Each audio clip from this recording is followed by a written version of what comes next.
Hello, Dan. Hey, how you doing? So, Sarah, we're here today.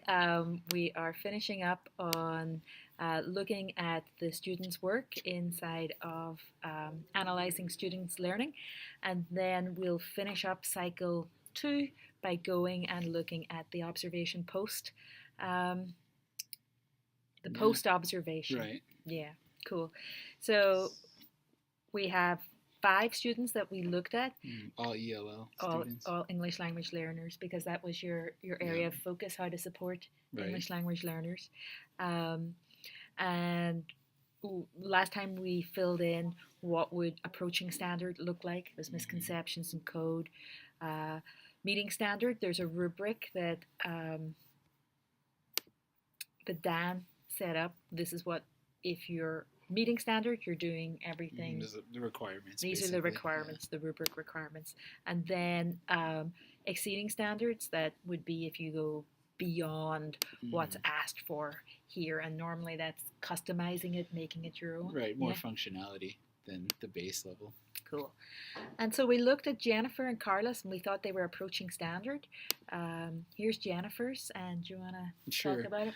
Yeah, we had said that looking at her user interface, everything looks great. She's very organized, and she even customized it with kind of cool color scheme and things, which I like to see. Kind of like students knowing how to change like text properties and things like that, and organize the information in a way that's easy to use for someone using the app. But the reason she got approaching standard was in her blocks in the code for the two. Basically, they were supposed to do two functions. They're supposed to compare two strings of text and say which one came first alphabetically, and also it was supposed to do a find inside a string of text for a word to see if the text contains a certain word. She took code from a practice program that we did, which was a very I don't know, a smart tactic. Like I always say, reusing code is completely fine because that's how it's done in industry. And so she did reuse this code, and she did take the correct block. There were a whole bunch of different functions we did, and this is the correct one for the part one, comparing two texts. But the reason that she is approaching is because in the code that she used, she didn't compare the two text boxes. Instead, she compared the first text box to just a kind of like a static string, which that misunderstanding is kind of like almost like a next level of abstraction on the code, which let me know that that's something that I need to continue to work on for her. Cool. So it might be easier then to we say that it met the rubric, but her coding showed misconceptions in her understanding of the standard. She copied from previous places, a good starting point, but did not understand how to reuse and make work. How about we go like down here to what were her strengths? Oh no, strengths for what knowledge is the standards? Oh, so here are the strengths, areas of strength.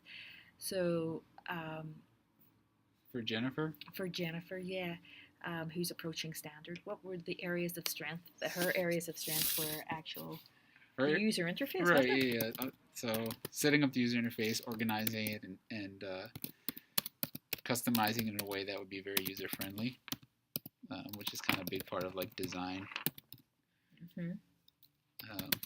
She did all that very strong. And then her other strength was having that strategy to go back and look at code we had done before, and then reuse that code and reuse the correct functionality. So that was good. All that was good to see that she had grasped that to that level. Yeah, definitely. And then we have the other student that we have approaching standard was Carlos. So Carlos G. Yeah.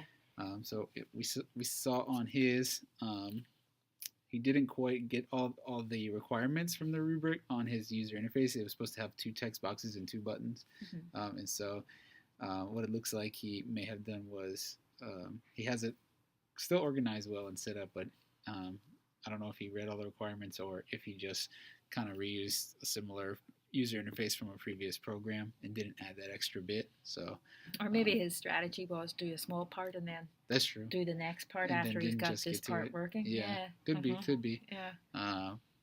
So yeah, and then further down on his blocks, he had a similar tactic as Jennifer, where he pulled code from a practice one that we did, but I don't think he's quite at the even as far as Jennifer was, because he pulled all the code that in the practice, even the bits, even the blocks that we did that didn't have the same functionality as the requirements that I posted, and so that shows me that he knew where to go for it, but he didn't even know what each specific block's function was, and so he just kind of did like I'll just grab it all and hope for the best. Right. And this is cool that you allow them to answer in English or in Spanish, and you've got the questions in Spanish as well for our English language learners. And you have the rubrics. Yep. I don't have that up, but you have this in Spanish as well. Yeah, I provide translated, and a lot of them would actually they would keep both open, the English and the Spanish, and kind of reference back and forth between, because some of the like academic vocabulary they've learned in English, and so it's like when they see it in Spanish, they don't quite know what it means. Like, oh, that's like loop, or that's conditional. That's cool. That's really so, cool. Yeah. So for Carlos G, we wrote interface design was missing a second text box and label. This is fine depending on workflow. It's easier to get the first interface element working before moving on to the next sometimes. His code is copied from other places and shows some understanding, but not quite there yet as regards developing these ideas. Exactly. What would his strengths be? Because we need to fill in for strengths for Carlos G. Similarly, as far as user interface organization and ease of use, that was laid out well. The text was, organized in a way that was clear, and the same with the text box and button. He used the horizontal arrangement to arrange it like that. And then similar as Jennifer, is just that tactic of reusing code, which I always promote. And going there to get that, true.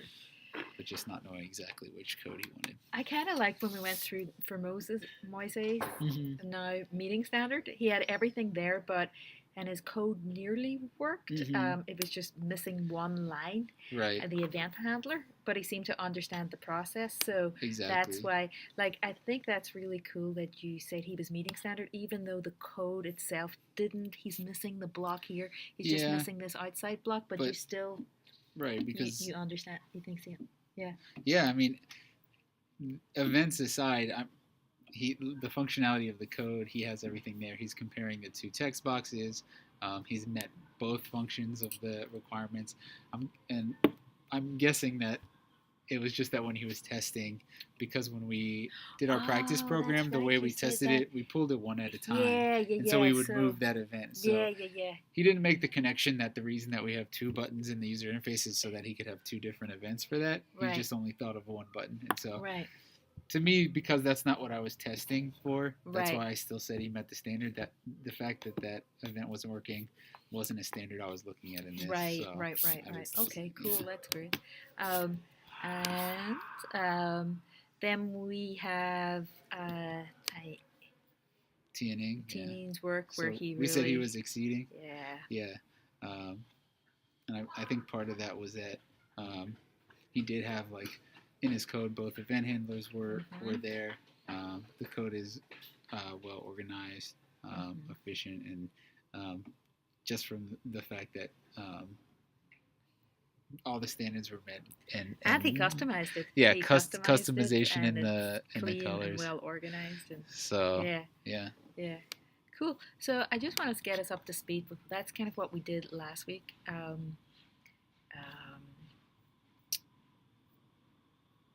What next steps? We never really answered this too well, but what next steps?